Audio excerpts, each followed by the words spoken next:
নমস্কার বন্ধুরা, এখন আমরা আছি লামাহাটা ফরেস্টে। এটা পুরো পাইন ফরেস্ট, চারদিক পাইন গাছ দিয়ে ঘেরা রয়েছে। কিছু কিছু বাঁশ গাছ রয়েছে, মাঝে মাঝে বাঁশ গাছের ভেতর দিয়ে রাস্তা করা। সেই রাস্তা দিয়ে আমরা ফরেস্টের ওপরের মধ্যে দিয়ে উঠছি, একদম পাহাড়ের চূড়ায় উঠব। সেই পাহাড়ের চূড়ায় 2-3টে জলাশয় করা আছে, সেগুলো দেখতে উঠব। পাইন গাছগুলো খুব সুন্দর, চারদিকে বড় বড় পাইন গাছ, চারদিকে কুয়াশায় ঘেরা।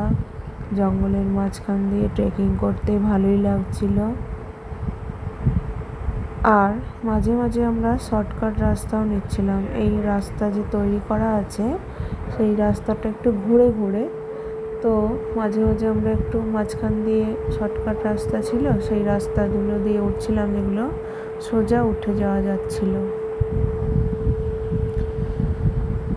এই যে চারদিকে কেমন কুয়াশা, খুব সুন্দর লাগছে দেখতে।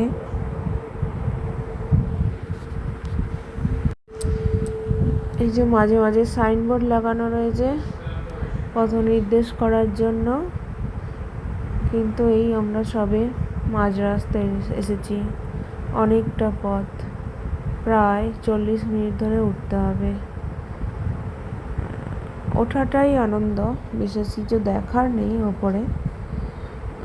বড় বড় এই যে জলাশয় তৈরি করে রাখা আছে, আর কিছু নয়।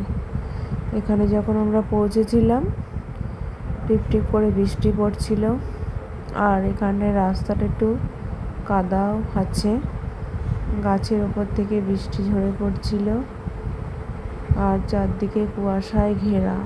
এই জলাশয়টা আছে একটা বড়, আর দূরে আরো দুটো ছোট ছোট ডোবার মতো রয়েছে। এইটাই জঙ্গলের ভেতর দিয়ে ট্রেকিং করা, এটাই আনন্দ। ভিডিওটি ভালো লাগলে লাইক করবেন, কমেন্ট করবেন এবং সাবস্ক্রাইব করে আমার পাশে থাকবেন। ধন্যবাদ।